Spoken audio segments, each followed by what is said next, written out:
Bora falar sobre o ColecoVision, um monstro tecnológico da segunda geração de consoles que era objeto de desejo de todos os gamers que sabiam da sua existência.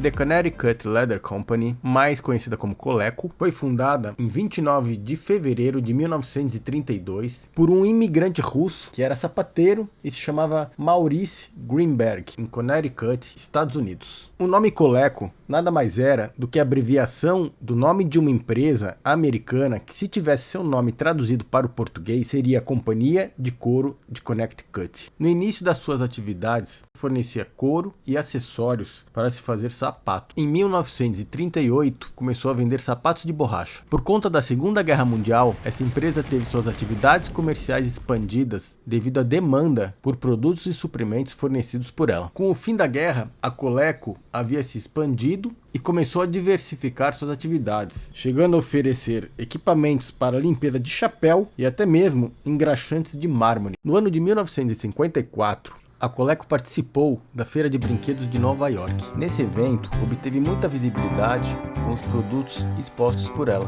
Isso fez com que a empresa resolvesse entrar para o ramo de brinquedos. Dessa forma, em 1956, começou a fazer brinquedos de plástico e piscinas infantis. O fundador da Coleco tinha um filho que se chamava Leonard. Ele era fascinado por manufatura e foi ele quem convenceu o pai a, em 1960, vender todos os negócios de couro da empresa e também de calçados para começar a produzir brinquedos e dar continuidade no comércio de piscinas infantis. Após a venda, a empresa Connecticut Leather Company tornou-se Coleco Industries. A Coleco chegou a se tornar o maior fabricante de piscinas acima do solo do mundo, sendo que em 1962 abriu seu capital na Bolsa de Valores. A Coleco teve grande sucesso até o início da década de 1970. Em 1972, ela ingressou no ramo de snowmobile, mas, por ironia do destino, as vendas não foram bem porque não nevou. Na verdade até nevou, mas nevou bem abaixo do que era esperado, foi um ano atípico e as vendas não foram boas. Finalmente, com a necessidade de diversificar novamente seus negócios, a Coleco ingressaria no ramo de videogames. O console de videogame propriamente dito ainda não existia, mas o Pong começava a dar as caras. Nessa época, Nolan Bushnell, que foi o idealizador do Atari, tinha criado o Pong. Seu sucesso chamou a atenção de muitas empresas que também viriam a se juntar com a Atari nesse setor para tentar lucrar nesse novo ramo que surgia. A Coleco entrou na briga dos Pongs, buscando por um lugar ao sol com o seu console Telstar. Isso foi em 1976 e ela saiu levando uma grande vantagem em relação a seus concorrentes. Todos esses fabricantes dependiam de uma empresa que se chamava General Instruments, que era a fabricante de um chip que era uma das peças necessárias para a construção desses aparelhos. Pelo fato de os Pongs serem um produto novo, ainda não se tinha uma ideia de quanto esse produto teria capacidade de vender no mercado. Por isso, muitos fabricantes deixaram de fazer encomendas grandes desses chips que mais tarde viriam a faltar por conta da sua enorme procura. Estando no lugar certo na hora certa, a Coleco se beneficiou por ter feito grandes encomendas desse tipo de peça, levando vantagem em relação a todos os demais fabricantes de Pong. Essa geração de consoles,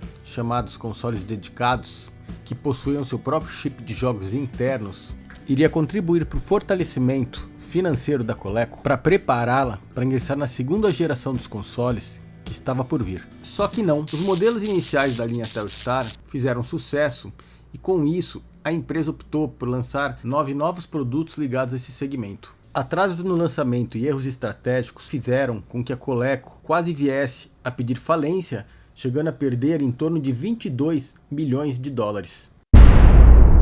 Como se fosse uma ave fênix, surgindo quase das cinzas e decolando vertical, direto e reto até o nível 350 sem restrições, a Coleco voltava ao ringue para brigar com a Atari e a Mattel no mercado dos consoles de videogames domésticos. Depois de produzir o Coleco Gemini, que era um clone muito bonito e com linhas limpas do concorrente Atari 2600, a Coleco viria a produzir um dos consoles mais brutos e mais tecnicamente insanos daquela época. Com o fim da geração Pong, os consoles de segunda geração começaram a surgir com força. Esses seriam os consoles que utilizariam cartuchos removíveis para armazenar seus jogos. Essa geração seria representada por pouco mais do que uma dezena de consoles. Os dois principais consoles dessa geração tinham sido lançados no final da década de 70. O Atari 2600 havia sido lançado nos Estados Unidos em 1977 e o Intellivision da Mattel entre 1979 e o início dos anos 80. Reinando como um dos consoles mais conhecidos já lançados até hoje, o Atari 2600 foi objeto de desejo de muitas crianças e adolescentes nascidas entre o final dos anos 70 e boa parte dos anos 80. Apesar de o Atari não ter a mesma qualidade gráfica dos jogos do console da Mattel, o Intellivision, ele possuía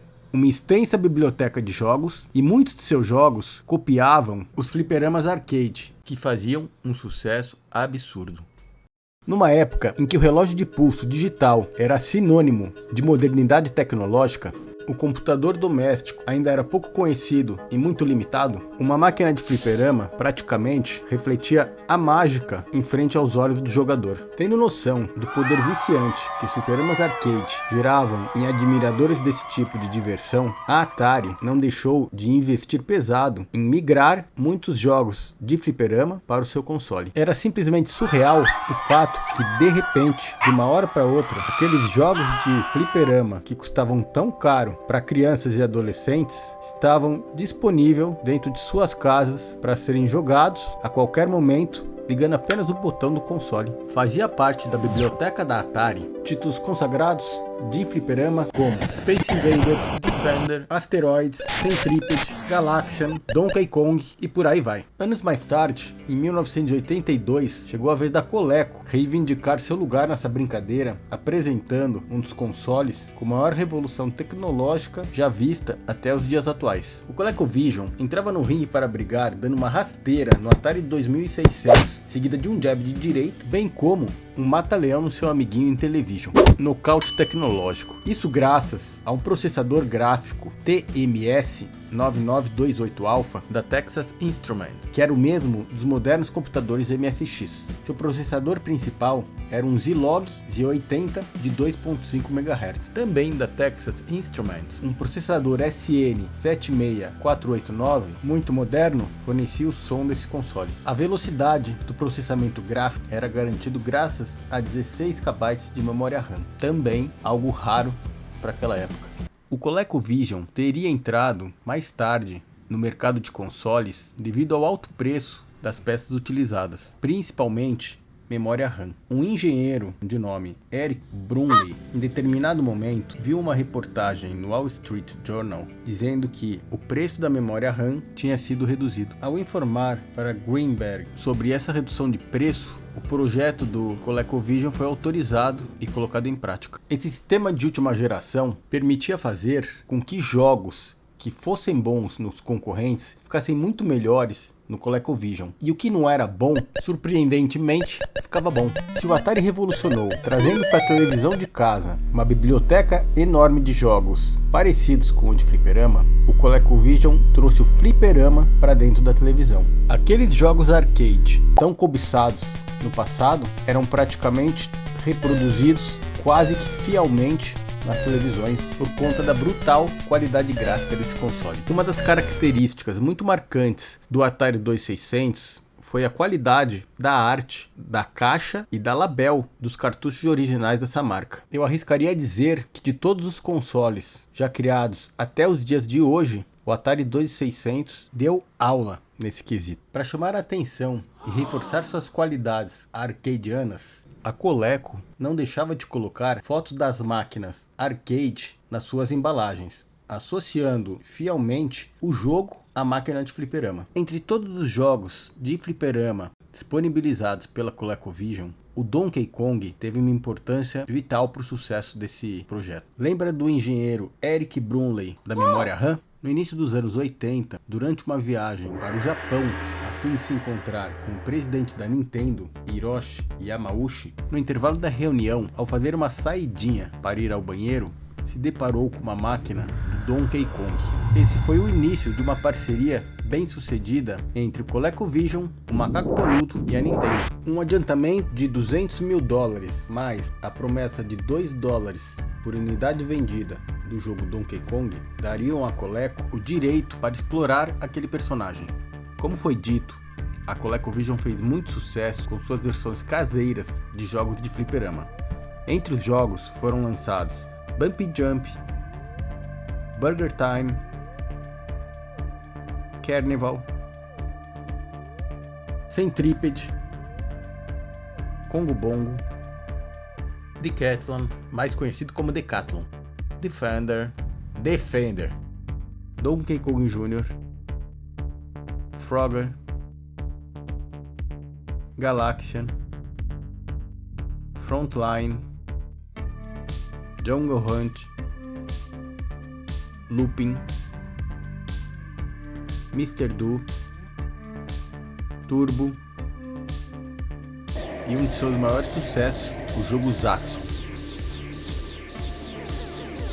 No próprio jogo de fliperama, quando foi lançado, o Zaxxon chamava muita atenção pela sua noção de profundidade no deslocamento de uma nave espacial que até aquele momento era inédito nos layouts dos jogos. Ao converter esse título para a versão caseira, a Coleco teve muito sucesso por ter conseguido reproduzir de maneira quase que impecável o jogo original. Apesar de bruto, o designer do ColecoVision conseguia transmitir a potência que existia dentro deste aparelho. Possuía dois controles que, quando não estavam sendo usados, podiam ser acomodados dentro do próprio console, da mesma forma que seu concorrente Intellivision. Diferente do joystick da Atari 2600, era mais parecido com o controle do console da Mattel. Ele era retangular, possuía um teclado numérico e o seu direcional era feito através de um disco que se sobressaía sobre a estrutura plana do controle. Praticamente seguia o mesmo conceito da estrutura do joystick do console Gemini, que era o seu irmão menor.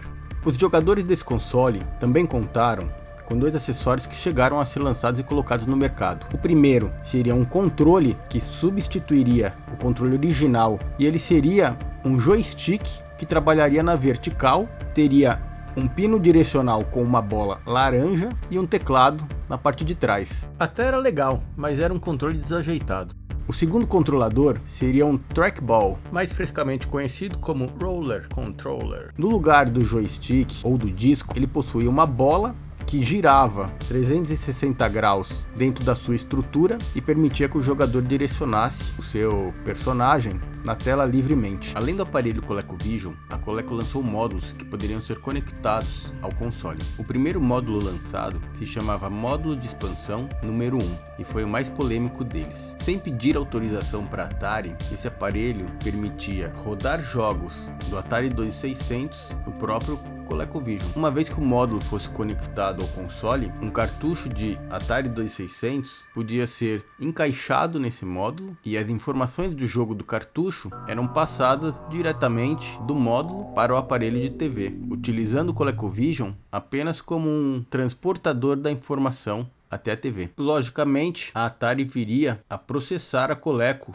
por uso dos seus direitos, sua propriedade, sem a autorização devida. No final, ambas as empresas chegaram a um acordo e a Coleco pôde continuar a produzir esse módulo, passando a beneficiar também financeiramente a Atari. O segundo módulo de expansão criado para o console foi um volante. Não chegou a vender muito bem, pois tinha poucos jogos compatíveis com ele. O terceiro item era o Super Game Module, conhecido como SGM, Super Módulo de Jogo. Sem a necessidade de utilizar cartucho para rodar jogos, esse módulo iria aumentar a qualidade gráfica e expandir a memória do ColecoVision, aumentando significativamente o seu poder. Apesar deste módulo ter se mostrado promissor e recebido muitos elogios, a Coleco viria a atrasar seu lançamento e, consequentemente, cancelar sua produção. Na verdade, seus olhos estavam voltados para um novo projeto que, junto a outros fatores, seria responsável futuramente pelo fim do legado ColecoVision. Com o avanço dos computadores domésticos,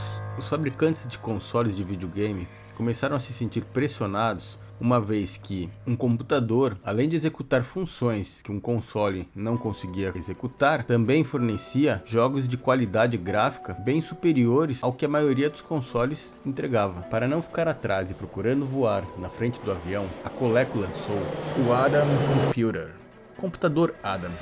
O Adam seria a evolução do ColecoVision e não só faria a função de um videogame, como seria um videogame que fazia a função de um computador. Faria parte desse sistema um módulo, um teclado e uma impressora. A Coleco não estava errada quando buscou antever o futuro e investiu esforços no projeto Adam. Porém, toda novidade envolve riscos, e nesse sentido, os riscos foram trágicos. Problemas que envolviam sérios defeitos de fábrica no seu hardware e bugs que logo de início impediriam o seu funcionamento normal, praticamente inutilizando uma série de aparelhos colocados no mercado. Mesmo tentando resolver esses problemas, logo no início, o estrago já tinha sido causado. A Coleco não conseguiu reverter a péssima reputação que manchou esse console. O estrago causado pelo Adam e seus periféricos deram um nocaute na Coleco que não se levantaria mais. Para dificultar ainda mais a vida da Coleco e seu poder de recuperação, o famoso crash dos videogames chegou para dar o golpe final na empresa. O crash seria uma crise de enormes proporções que atingiu os consoles de segunda geração, jogos mal feitos, consoles de má qualidade, projetos errados, excesso de títulos no mercado e a ressaca de uma fase de altíssima demanda por esse tipo de produto. No ano de 1985, a Coleco descontinuou o Adam, cancelou todos os modos que ainda não haviam sido lançados e passou apenas a oferecer suporte aos aparelhos que já haviam sido comprados. No final desse ano, a Coleco jogaria a toalha e se retiraria de vez do ramo de videogames. Apesar de seus erros, o console ColecoVision pode ser considerado um dos ou o console mais inovador de toda a história dos consoles de videogame. Esse console fez parte de uma geração que deu o chute inicial para a evolução de todos os consoles até os dias de hoje. Mesmo com a sua curta passagem, o ColecoVision soube retribuir ao consumidor o valor cobrado por ele. Sua qualidade era visível e indiscutível. Apesar do curto tempo de vida desse console, foi um console que vendeu muito bem. Tendo sido lançado em agosto de 1982, vendeu 500 mil unidades no Natal. No ano de 1983, as vendas ultrapassaram 1 milhão de unidades. Nos seus 2 anos de vida, vendeu um total de 6 milhões de unidades. No ano de 1989, a Coleco, que um dia chegou a ser a idealizadora e criadora de um produto que foi o sonho de consumo de uma geração, foi vendida para a empresa de brinquedos Hasbro. Valeu por assistir o vídeo, por favor dá um like, se você gostou, lógico, e comenta qual o console que você quer que eu faça no próximo vídeo. Fui!